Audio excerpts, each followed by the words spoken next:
करोड़ों लोग हैं जो पाइल्स की समस्या से जूझ रहे हैं। सबसे बड़ी समस्या है कि लोग इसे बताना भी नहीं चाहते। ज़्यादा रिफ़ाइन खाना खा रहे हैं, मैदा युक्त चीज़ें खा रहे हैं, चिकनी चीज़ें खा रहे हैं। बहुत सारे लोगों को इसके लिए ऑपरेशन कराना पड़ता है। 15 दिन में ना हो सके तो महीने में 1 बार लिक्विड डाइट पे ज़रूर रहें। बहुत बड़े पैमाने पे आज के टाइम पे फ़ास्ट फ़ूड का सेवन किया जाता है। स्मॉल इंटेस्टाइन छोटी आंत में जाता है और छोटी आंत के बाद ये बड़ी आंत में जाता है। पहले हमारी जो जीवन शैली थी जिसमें मोटे अनाज ज़्यादा हुआ करते थे, जिसमें फाइबर ज़्यादा होता था। एक्सरसाइज़, फिज़िकल मेहनत आज के टाइम पे काफ़ी कम हो गई। दर्दनाशक या इस तरीके की बहुत सारी दवाओं के भी बहुत ज़्यादा सेवन की वजह से भी शरीर का संतुलन बिगड़ जाता है। पाइल्स या बवासीर जो है उसके क्या समाधान है? अगर आप अपने खान-पान का तरीका नहीं बदलेंगे तो चीज़ें नहीं सुधरेंगी। रात के समय में खाना हल्का-फुल्का लें। बादी बवासीर जिसे कहते हैं जिसमें केवल मस्से होते हैं। अच्छी जीवन शैली के लिए व्यायाम ज़रूर करें, एक्सरसाइज। अब तब भी जागरूकता आई है और काफ़ी सारे लोग खुल के बात करने लगे हैं। और सहज इलाज इलेक्ट्रो-होम्योपैथी में है, दोनों के ही हिसाब से अलग-अलग कुछ मेडिसिन्स चूज़ करके उसके डाइल्यूशंस दिए जाते हैं। दोस्तों नमस्कार, आप देख रहे हैं इंडस न्यूज टीवी। मैं हूं संतोष शाक्या। साथियों, इस समय मौजूद हूं Swaminarayan electro homeopathy hospital Bareilly पर और मेरे साथ हैं यहाँ के चिकित्सक हरीश पटेल जी। तो हम उनसे बात करने वाले हैं। आज विशेष वीडियो होने वाला है पाइल्स पर। पाइल्स जैसे हिंदी में बवासीर भी कहते हैं। तो पाइल्स की समस्या आज मुझे लगता है बहुत सारे लोगों को है और ये एक ऐसी समस्या है जिसे लोग बताना भी नहीं चाहते हैं। तो हम इसको लेकर ही बात करेंगे और जिन लोगों को पाइल्स की समस्या है, उनकी समस्या क्यों होती है, कैसे होती है, क्या समाधान है, सभी चीज़ों को लेकर बात करेंगे। तो सर आपका बहुत स्वागत है इंडस न्यूज़ टीवी जी, पर। बहुत-बहुत धन्यवाद। तो मेरा पहला सवाल यही है कि पाइल्स जिसे हम बवासीर भी कहते हैं, एक ऐसी समस्या है जिसे लोग बताना भी नहीं चाहते हैं जी। और बहुत सारे लोगों को ये समस्या होती है। तो सबसे पहले जानना चाहूँगा क्या है पाइल्स? क्या क्या है? देखिए, पाइल्स आम तौर पे लोग केवल पाइल्स को कुछ सीमित संदर्भों में समझते हैं। पाइल्स का मतलब है कब्ज, पुरानी कब्ज, गंभीर कब्ज। और जब ये समस्या कब्ज से आगे बढ़ के स्वरूप ले लेती है, तब हमारे जो मलद्वार है, वहाँ पर मस्से होने लगते हैं, कुछ छोटे-छोटे हेमोराइड्स होने लगते हैं और मल का रास्ता अवरुद्ध होने लगता है, ब्लड लोगों को आने लगता है, तब लोग इसे गंभीर या पाइल्स के रूप में समझते हैं। शुरुआती स्तर में जब व्यक्ति को कब्ज की शुरुआत हो, तभी अगर इसका इलाज करा लिया जाए, तो आसान तरीके से इसको ठीक किया जा सकता है। तो और आपने बताया कि पाइल्स और बवासीर जो है गंभीर कब्ज है। तो ये क्यों होती है और क्या कारण है इसके? कैसे क्यों होती है ये? देखिए, इसके कुछ कारण हैं, मैं आपको इस चित्र के माध्यम से समझाने की कोशिश करूँगा जी। कि ये जो हमारा जो भी भोजन है, वो हमारे मुख से सीधे आता है और सीधे ये हमारे स्टमक में आने के बाद ये हमारी स्मॉल इंटेस्टाइन छोटी आंत में जाता है और छोटी आंत के बाद ये बड़ी आंत में जाता है। और बड़ी आंत का हमारे काम है, लार्ज इंटेस्टाइन का काम है कि जो जल है, जल का अवशोषण हमारी बड़ी आंत करती है। कभी-कभार एक कारण ये भी है कि बड़ी आंत के अंदर हीट यानी गर्मी का बढ़ जाना, वो ज़्यादा गर्म खाद्य पदार्थ, लाल मिर्च ऐसे तमाम ज़्यादा तले चिकने इनकी वजह से भी शरीर में हीट बढ़ जाती है और उसकी वजह से भी हमारा मल जो है ज़्यादा सख्त होने लगता है। दूसरा एक कारण है कि आंतों की कार्यप्रणाली में कुछ ऐसा बदलाव हो गया, जिसकी वजह से वो ज़्यादा जल का अवशोषण करने लगे और मल हमारा सख्त हो गया। तो मल जो द्वार है, उस रास्ते में सख्त मल की वजह से मतलब वो स्किन को हमारी रगड़ के निकलता है। तो जहाँ-जहाँ वो रगड़ के निकलता है, उनसे ब्लड आने लगता है या वहाँ पे कुछ संरचनाएँ उभर आती हैं, जिन्हें हम मस्से कहते हैं। मस्से होने के कुछ अन्य कारण भी हैं, जिसका कब्ज से लेना-देना नहीं है। उसका एक कारण है वार्म यानी कीड़े। कुछ इस तरीके के कीड़े हमारे इस एनस द्वार पे से ऊपर इस हिस्से में हो जाते हैं, जो इसकी दीवारों से लग जाते हैं और उन कीड़ों की वजह से कुछ इस तरीके के लिक्विड्स वो निकालते हैं, जिसकी वजह से यहाँ पे स्वेलिंग आ जाती है और मस्से जैसी संरचना उभर जाती है। तो कई बार लोगों को पाइल्स जैसी स्थिति होती है और उसका कब्ज से मतलब नहीं होता है, उसका कारण वर्म होते हैं। तो सही अगर आपको जानकारी है कि किस वजह से, तो आप उसका उचित उपचार करके उचित समाधान हासिल कर सकते हैं। तो ये जो पाइल्स है जो आप कह रहे हैं कि कब्ज की वजह से होती है, इसमें किस खान-पान की वजह से होती है? और क्या ऐसा व्यक्ति करता है, मिर्ची ज़्यादा खाता है या क्या ऐसा करता है जिससे ये होती है? देखिए, आज के टाइम पे चूँकि हम लोग ज़्यादातर भोजन ऐसा है जिसमें फाइबर की मात्रा बहुत कम है। पहले हमारा जो जीवन शैली थी जिसमें मोटे अनाज ज़्यादा हुआ करते थे, जिसमें फाइबर ज़्यादा होता था, जो कि हमारे पाचन के लिए एक महत्वपूर्ण आवश्यक तत्व है। एक तो हम लोग ज़्यादा रिफाइन खाना खा रहे हैं, मैदा युक्त चीज़ें खा रहे हैं, चिकनी चीज़ें खा रहे हैं। दूसरी चीज़ फ़ास्ट फ़ूड, बहुत बड़े पैमाने पे आज के टाइम पे फ़ास्ट फ़ूड का सेवन किया जा रहा है। तीसरी चीज़ अगर हम बात करें, तो एक चीज़ ये है कि व्यायाम, एक्सरसाइज़, फ़िज़िकल मेहनत आज के टाइम पे काफ़ी कम हो गई है। लोग अपने काम से निकले, ऑफ़िस गए, फिर आ गए, घर आ गए। तो इस वजह से भी अगर आप फिजिकल एक्सरसाइज या बाकी सारी चीज़ें नहीं करते, तो भी शरीर को पाचन सिस्टम को दुरुस्त रखने के लिए या हेल्दी रखने के लिए जितनी चीज़ों की ज़रूरत होती है, वो हमारा शरीर संतुलित नहीं हो पाता।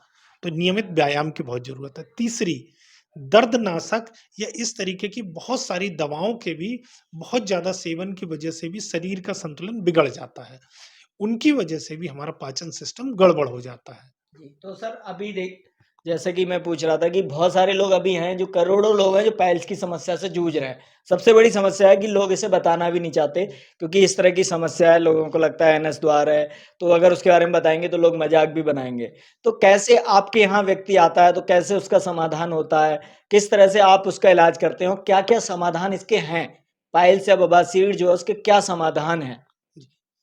देखिए, पाइल्स बवासीर में हम लोग एक तो उनकी भोजन शैली, उसको बदलने की बात करते हैं कि अगर आप अपने खान-पान का तरीका नहीं बदलेंगे, तो चीज़ें नहीं सुधरेंगी।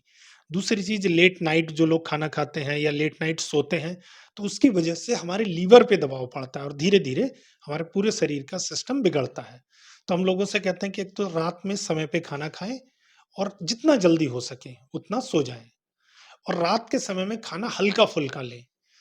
एक और चीज़ है कि बहुत सारे लोग पानी की जो मात्रा है बॉडी वेट के हिसाब से लेना एक लगभग एक माना जाता है कि 2 ढाई लीटर 3 लीटर तक पानी एक स्वस्थ व्यक्ति को पीना चाहिए। तो बहुत सारे लोग किन्हीं कारणों की वजह से पानी कम पीते हैं, तो उसकी वजह से भी हमारे शरीर में जो हीट बढ़ जाती है और एक तरीके से जो मल है, वो ज़्यादा सख्त हो जाता है, कॉन्स्टिपेशन की समस्या पैदा होती है। तो एक तो पानी का उचित सेवन करें।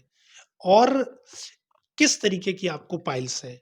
केवल बादी बवासीर जिसे कहते हैं जिसमें केवल मस्से होते हैं या खूनी बवासीर कहते हैं जिसमें मस्सों के साथ-साथ या मस्सों के बिना भी खून आता है। तो इन दोनों ही समस्याओं का सहज इलाज इलेक्ट्रोहोमियोपैथी में है। दोनों के ही हिसाब से अलग-अलग कुछ मेडिसिन्स चूज़ करके उसके डाइल्यूशंस दिए जाते हैं और उसका समाधान होता है। तो आज जैसे आपने बताया कुछ चीज़ें पालन करना चाहिए, वो तो सारे लोग पालन कर रहे हैं, फिर भी सही नहीं होता है। तो इलेक्ट्रो-होम्योपैथी में क्या-क्या दवाएँ आप देते हैं और कितने दिन में उन्हें रिलीफ़ मिलता है और कितने दिन में वो सही हो जाते हैं? देखिए, हम लोग दवाओं के साथ-साथ खान-पान पे विशेष जोर देते हैं, मैंने पहली बार से ही बताया। अगर व्यक्ति अपना खान-पान नहीं बदलेगा, तो चाहे कहीं से दवाई ले ले, उतना अच्छा रिलीफ़ नहीं मिलेगा। दूसरी चीज़, स्ट्रेस को कम करें। हम लोगों की दवाओं में हम लोगों ने कुछ विशेष दवाइयाँ बनाई हैं, जो पाइल्स पे काम करती हैं। एक हमारी दवा है पाइल्स कॉम्प्लेक्स जो हमने बनाई है, जो आज के समय में जो भी पाइल्स की जटिलताएँ हैं, ब्लीडिंग आना या मस्से होना, इन सारी समस्याओं के हिसाब से नई दवाई बनाई गई है। जो कि भारतीय परिप्रेक्ष्य में भारत के जो लोगों के अनुकूल है और वो बहुत अच्छा काम करती है।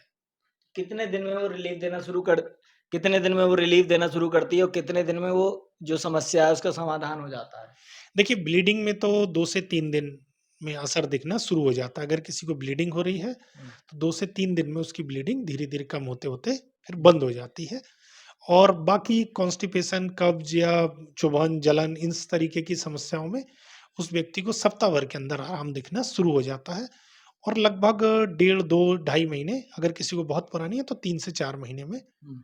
व्यक्ति ठीक हो जाता है।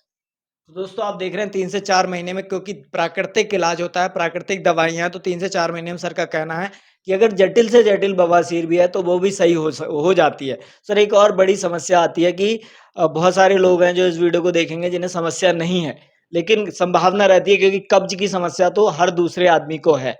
तो कब्ज़ में वो कैसे किन चीज़ों का ध्यान रखें कि उसे कब्ज़ ना हो? किन चीज़ों का ध्यान रखें कि बवासीर हो ही ना, जिन्हें ना हुई है, उन्हें ना हो? देखिए, एक तो ये ध्यान रखें कि बहुत ज़्यादा तला, चिकनी चीज़ें या फ़ास्ट फ़ूड ना खाएँ। लाल मिर्च का सेवन बहुत ज़्यादा ज़रूरत से ज़्यादा करेंगे या ज़्यादा चटपटी चीज़ें खाएँगे, तो वो आपके शरीर के सिस्टम को बिगाड़ेंगी। और ये सारी वजह हैं जिनकी वजह से आपको बवासीर होने की संभावना या कब्ज़ होने की संभावना क्योंकि बवासीर की शुरुआत भी कब्ज़ से ही होती है, तो ये पैदा होगी। मैदे से बनी हुई चीज़ों का ज़्यादा सेवन ना करें, थोड़ा बहुत कर सकते हैं और इसके साथ-साथ अच्छी जीवन शैली के लिए व्यायाम ज़रूर करें, एक्सरसाइज़। अपनी उम्र के अनुपात में उम्र के अनुसार कुछ एक्सरसाइज़ आपको ज़रूर करनी चाहिए। या तो सुबह की सैर हो सकती है, कुछ रनिंग हो सकती है, साइकिल चलाना हो सकता है, इस तरीके की कुछ ना कुछ। क्योंकि ये सब जब नहीं होती तो हमारा शरीर की जो कार्यप्रणाली है ना, वो सुस्त होने लगती है और शरीर ठीक तरीके से, प्रॉपर तरीके से वर्क नहीं कर पाता। एक बड़ी समस्या ये भी है कि लोग बवासीर जिन्हें होती है वो बताना नहीं चाहते हैं और वो छुपाते हैं और जिससे समस्या और गंभीर होती चली जाती है। तो ऐसे लोगों से क्या कहेंगे? कैसे वो क्या करें? कैसे वो आपसे संपर्क करें? या वो अपनी जो झिझक है उसे कैसे तोड़ें? क्या कहेंगे? देखिए पहले तो ये समस्या बहुत ज़्यादा थी और लोग खुल के बात नहीं करते थे। अब तब भी जागरूकता आई है और काफ़ी सारे लोग खुल के बात करने लगे हैं। फिर भी अभी ऐसे बहुत सारे लोग हैं, जो उसमें बात करने से कतराते हैं, शर्माते हैं, हिचकते हैं। महिलाओं को होती है तो उन्हें कहने में दिक्कत होती है। हमारे हॉस्पिटल में डॉक्टर प्रभा पटेल जी हैं, जो महिलाओं की पाइल्स का, बवासीर का इलाज करती हैं और हम लोग इसीलिए कभी महिला पेशेंट होता है तो हम सीधे डॉक्टर प्रभा पटेल जी के पास ट्रांसफ़र कर देते हैं कि वो उनसे बात करें और सहज होके अपनी बात करें। हाँ, पुरुष बाकी रोगियों से भी मेरा कहना ये है कि अगर आप इस समस्या का सामना नहीं करेंगे, अपनी समस्या डॉक्टर को नहीं बताएँगे, किसी भी डॉक्टर के पास आप जो भी इस रोग का इलाज कर रहे हैं, आप जाइए, बात कीजिए, वरना ये समस्या जितनी गंभीर हो जाएगी, बहुत सारे लोगों को इसके लिए ऑपरेशन कराना पड़ता है और कई सारे लोगों का इसके बाद फिर नीचे जो मस्सा है, उसमें पस पड़ना शुरू हो जाता है और धीरे-धीरे, धीरे-धीरे बहुत सारे लोगों को भगंदर में कन्वर्ट, जो कि एक तरीके से नासूर जैसी स्थिति है और वो कन्वर्ट हो जाती है। कई सारे लोगों को एनल कैंसर तक हो जाता है और जीवन के लिए वो एक खतरा उत्पन्न कर देता है। तो अगर हम शुरुआती स्तर पे ही जब हमें समस्या हुई है, डॉक्टर से जाके बात करें, अपने चिकित्सक से बात करें, समस्या को हल करें, तो हम एक अच्छा जीवन जी सकते हैं। तो आपने बड़ी डिटेल से बताया कि बवासीर के बारे में डिटेल से बताया, उसकी कैसे समाधान है, कैसे आप इलाज करते हैं, सब कुछ बताया। तो क्या मैसेज आप देना चाहेंगे जो लोग हमारे वीडियो को देखेंगे, उन्हें क्या मैसेज देना चाहेंगे? देखिए, अगर किसी को भी बवासीर या इस तरीके की कब्ज़ से संबंधित समस्या है, तो वो Swaminarayan electro homeopathy hospital, junction road, Bareilly में संपर्क करें और साथ-साथ एक चीज़ का ध्यान रखें, अगर आप लोग इस तरीके की समस्याओं से दूर रहना चाहते हैं, तो कम से कम 15 दिन में ना हो सके तो महीने में 1 बार लिक्विड डाइट पे ज़रूर रहें। सप्ताह में महीने में 1 दिन तय कर लें, जिस दिन आप कुछ भारी भोजन ना लें, केवल लिक्विड डाइट या तो फ्रूट्स पर रहें। ये सारी चीज़ें होती हैं जिससे हमारा इंटेस्टाइन साफ़ होने में काफ़ी मदद मिलती है और भारत के प्राचीन जो लोग थे, उन्होंने इसीलिए व्रत का एक सिस्टम बनाया, लेकिन आज तो बहुत सारे लोग लकीर के फ़कीर हैं, उसका कुछ का कुछ बना दिया उन्होंने। तो वो इसीलिए है ताकि हमारी इंटेस्टाइन, हमारी जो आंतें हैं, वो साफ़ हो सकें और हमारा जो पाचन तंत्र है, वो काम करने के लिए और ज़्यादा क्षमता के साथ फिट रह सके। इस तरीके का एक पालन सभी लोगों को करना चाहिए और अगर 15 दिन में 1 बार कर सकें तो बहुत अच्छा, वरना महीने में तो 1 बार अवश्य करना चाहिए। और उससे 1 रात पहले कुछ ऐसा भी लें जो कि पेट को साफ करने में मदद करे, चाहे वो अमरूद हो सकता है या पपीता हो सकता है, जो कि बहुत अच्छा इस मामले में काम करता है, कब्ज़नाशक है। आप भी कब्ज़ का इलाज करते हैं? कब्ज़ का कोई आपके यहाँ भी इलाज होता है? आपके यहाँ क्या है? कब्ज़ जिसे हो चुकी है वो आ सकते हैं? हाँ, आ सकते हैं। हम लोगों की कई सारी दवाएँ हैं जो कब्ज़ पे बहुत अच्छा काम करती हैं। हमारी कई सारी परंपरागत औषधियाँ हैं, इसके अलावा हम लोगों ने कई सारी नई दवाएँ बनाई हैं जिसमें K11 है और कई दवाएँ हैं, जो बहुत अच्छा रिज़ल्ट देती हैं और पहले दिन से ही उन पे असर आना शुरू करती हैं। तो दोस्तों आपने देखा कि बवासीर के बारे में, पाइल्स के बारे में सर ने पूरी जानकारी दी। हरीश पटेल जी ने डिटेल से बताया। तो अगर आप भी इस तरह की समस्या से जूझ रहे हैं तो झिझक ना करें और मैं नंबर सर का वीडियो में आप देखेंगे, वीडियो में सर का नंबर चल चल रहा होगा तो आप उस नंबर पे कॉल करें, सीधे बात करें स्वामीनारायण हॉस्पिटल पर और यहाँ पर आएँ, यहाँ पर आपकी समस्या का 100% समाधान होगा। पूरी डिटेल से समझा जाएगा, चाहे आप खूनी बवासीर से जूझ रहे हैं या फिर मस्से वाली है, जो भी आपकी समस्या है वो यहाँ आप आकर सर को बता सकते हैं और 100% आप समाधान पा सकते हैं। सर हमसे बात करने के लिए बहुत धन्यवाद। जी, बहुत आप देखते रहिए Indus news TV. Indus news TV के लिए कैमरा पर्सन अनुभव सक्सेना के साथ मैं संतोष शाक्य, इंडस न्यूज़ टीवी बरेली।